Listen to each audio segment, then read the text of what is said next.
फाल्टा की पुष्पा की कहानी में नया ट्विस्ट। फाल्टा की राजनीति में एक बार फिर फिल्मी मोड़ आ गया है।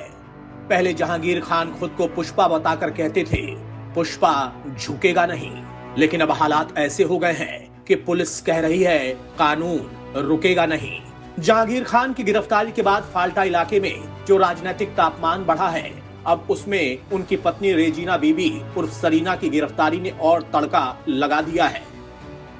पुलिस के मुताबिक रेजिना बीबी ने अपने पति की गिरफ्तारी के विरोध में कई प्रदर्शन आयोजित किए। आरोप है कि इन प्रदर्शनों से कानून व्यवस्था बिगड़ने का खतरा पैदा हो गया था। अब देखिए, राजनीति में विरोध प्रदर्शन होना कोई नई बात नहीं है, लेकिन जब विरोध प्रदर्शन सड़क जाम, थाने के घेराव और पुलिस पर दबाव बनाने की तैयारी तक पहुंच जाए, तो मामला लोकतंत्र से सीधा लॉ एंड ऑर्डर की फाइल में शिफ्ट हो जाता है। कुछ दिन पहले पश्चिम बंगाल पुलिस ने टीएमसी नेता जहांगीर खान को गिरफ्तार किया था। गिरफ्तारी के बाद उनका एक वीडियो वायरल हुआ, जिसमें उन्हें रस्सी से बांधकर इलाके में ले जाया जा रहा था। वीडियो वायरल हुआ तो समर्थकों में नाराजगी फैल गई। जगह जगह प्रदर्शन हुए, सड़क जाम हुआ और इलाके में तनाव बढ़ गया। यानी जहांगीर खान की गिरफ्तारी के बाद फाल्टा में माहौल ऐसा बन गया जैसे किसी फिल्म का क्लाइमेक्स चल रहा हो। एक तरफ पुलिस, दूसरी तरफ समर्थक और बीच में जनता जो सोच रही होगी भाई ये चुनावी राजनीति है या वेब सीरीज का सीजन 2।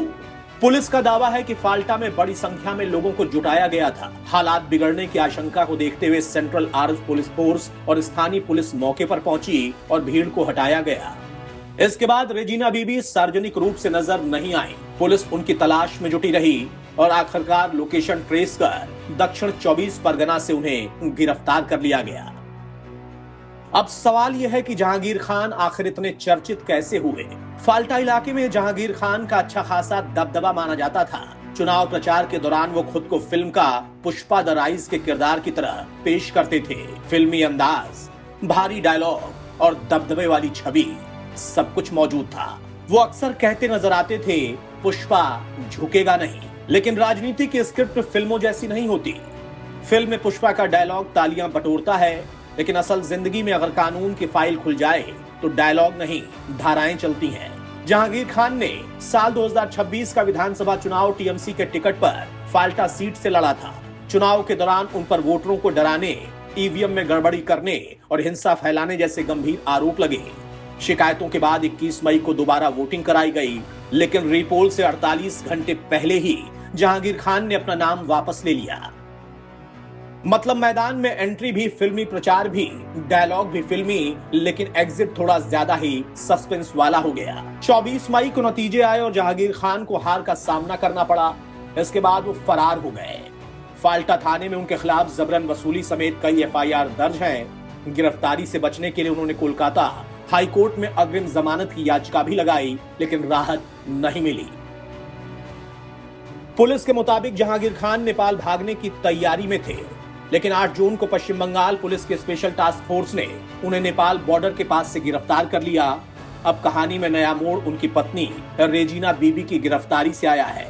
पुलिस अब जांच कर रही है इस पूरे घटनाक्रम में और कौन कौन लोग शामिल थे। यानी मामला सिर्फ एक गिरफ्तारी तक सीमित नहीं है, बल्कि अब पूरी टीम, नेटवर्क और सपोर्ट सिस्टम की जांच हो सकती है। सियासी तौर पर यह मामला टीएमसी के लिए असहज स्थिति पैदा कर सकता है। विपक्ष इसे कानून व्यवस्था और राजनीतिक दबदबे से जोड़कर उठाएगा, जबकि टीएमसी इसे स्थानीय मामला बताने की कोशिश कर सकती है। लेकिन जनता के मन में सवाल वही है, जो नेता खुद को पुष्पा बताकर मैदान में उतरे थे, वो चुनाव हारने के बाद फरार क्यों हुए? अगर आरोप गलत थे तो कानून का सामना करने से डर कैसा? कहानी का सबसे बड़ा सटायर यही है। नेताजी कहते थे झुकेगा नहीं, लेकिन अब पूरा मामला कानून के सामने झुकने या ना झुकने का नहीं, बल्कि अदालत और पुलिस जांच के सामने जवाब देने का है। और राजनीति में एक बात हमेशा याद रखनी चाहिए, फिल्मी डायलॉग से भीड़ तो जुट सकती है, लेकिन केस की फाइल बंद नहीं होती। फाल्टा के पुष्पा की कहानी अब सिर्फ चुनावी स्टाइल की नहीं रही। अब इसमें गिरफ्तारी है, एफआईआर है, फरारी है, पत्नी की गिरफ्तारी है और पुलिस जांच है। कुल मिलाकर मामला साफ है, फिल्मों में पुष्पा राज करता है, लेकिन लोकतंत्र में कानून राज करता है।